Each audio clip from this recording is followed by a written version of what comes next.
Hey everyone, and welcome back to the channel. In this video, we'll be learning how to calculate the consumer surplus. With that said, let's get into it. So in order to calculate the consumer surplus, the first thing that we'll need to do is draw a generic supply and demand graph. So I'll start with my axes, a supply and demand line, and then I'll label everything generally speaking. So I have my price on my y-axis, my quantity on my x-axis, my P star and my Q star are labeled where the two curves intersect, that's my equilibrium. And then as you can see, my supply curve is the upward sloping blue line and my demand curve is the downward sloping red line. And the first thing that you're going to need to do when calculating consumer surplus is actually to find the equilibrium values for P and Q. So on this graph, you can see that they're denoted as P star and Q star. In order to find those values, I need the demand equation and the supply equation that's represented by these lines. And this will be given to you by your prof or by your teacher in order for you to solve. So for this particular example, we have a demand equation and a supply equation that look like this. So quantity demanded is equal to 182 minus 2p, and quantity supplied is equal to 5p. And you'll see I have them as red and blue, so you can see which one is the supply and which one is the demand. And your equations might look different, but your steps to solve will be the exact same. So now that I have these two equations, the first step that I need to do is solve for equilibrium. Now, if you don't know how to do that, I have a video on the channel that you can check out that'll teach you step-by-step tutorial how to take two equations and find the equilibrium P star and Q star. However, today's your lucky day because I'm actually going to show you really quick how to do it in this video just to make sure no one's left behind. So we know where the supply curve and the demand curve intersect is at one point where the Q values and the P values must be the same for both of them. So what I can do to find equilibrium is simply set quantity demanded equal to quantity supplied. And what that's going to look like is me setting the equations equal to each other because quantity demanded is equal to 182 minus 2p and quantity supplied is equal to 5p. So if I set them equal to each other, I get something like this. Now you'll notice I have one equation, one unknown, so I can simply rearrange to solve for p. And if I move that negative 2p to the other side, I'm going to get 182 equals 7p.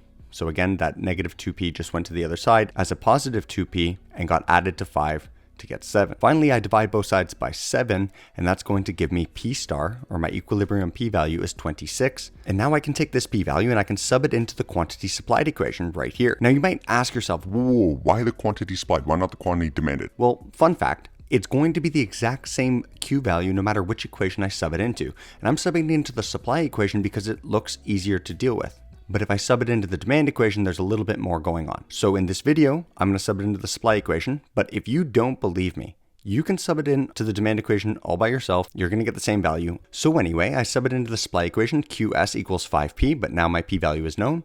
So Q star, my equilibrium quantity, is equal to 5 times 26, which is simply 130. Now that I know my equilibrium quantity and my equilibrium price, I'm going to put them on my graph, and it's going to look something like this. Now, as you may or may not know, and if you don't know, now you know, the consumer surplus can be represented by the triangle that's below the demand curve and above the selling price. And that's this triangle right here, this big green triangle. You'll again see it's above the price of 26, the equilibrium price, but it's below the demand curve. This will always be your consumer surplus when you're in equilibrium. If you're in disequilibrium, it's a little bit different. There's other videos on the channel for scenarios like that. But in this video, we'll be looking at when we're in equilibrium. So if I want to know what the consumer surplus is, all I need to do is calculate the area of this triangle. Easy peasy. But there's one problem. In order to calculate the area of the triangle, I need this value right here. That's the p-intercept of the demand curve. But what I don't need is the supply equation or the supply curve anymore. Since I use them to solve for equilibrium, I no longer need them because the consumer surplus only looks at the demand, which is from the consumer side of the equation. So I'm actually going to get rid of them to clean up my screen a little bit, and we'll start to look at how to solve for that unknown value right there at the top of the triangle. So focusing just on the demand equation, you'll notice that the value I was referencing at the top is actually the p-intercept. That is, anywhere on the price axis, the quantity must equal 0. And since this is the demand equation, I can simply set QD equal to 0 and solve for P. And if I do that, I get something like this. And then I move that negative 2P to the other side, it becomes a positive 2P. And I just divide both sides by 2, and that's going to give me a P value of 91. And so I can now substitute that in on my graph right here. Now, I know what you might be thinking. Is this to scale? And the answer is no, it's not even close to scale. I just drew that generic supply and demand equation at the beginning to let you see what it would look like in general. If you drew this to scale, then obviously the 26 and 91 would be much further apart than the 0 and the 26, but I don't want you to get hung up on that. I just want you to know what the general drawing will look like. It really doesn't matter if it's to scale or not, as long as it's labeled correctly. So we're going to take you back to grade 6 geometry for a second, and we're going to recall that the formula for the area of a triangle is simply base times height divided by 2. And so this is actually the triangle of my consumer surplus. So consumer surplus is equal to base times height divided by 2. Now some people write this as 0.5 times base times height, or 1/2 times base times height. It's all the same. We're going to be using this equation, but you can use any area of a triangle formula that you'd like. They're all identical. Anyway, looking at this triangle, we see the base is right here and the height is right here. And luckily for us, we have both of these numbers now. So the base is just 130. It's the distance between 0 and the equilibrium Q. And the height is actually the difference between 91 and 26, which is 65. And you can find that difference by literally subtracting 26 from 91. And that's the distance between the p-intercept and the p-star value that we started with. Now, if I substitute these into the equation, then I get consumer surplus is equal to 130, that's my base, times 65, that's my height, divided by 2.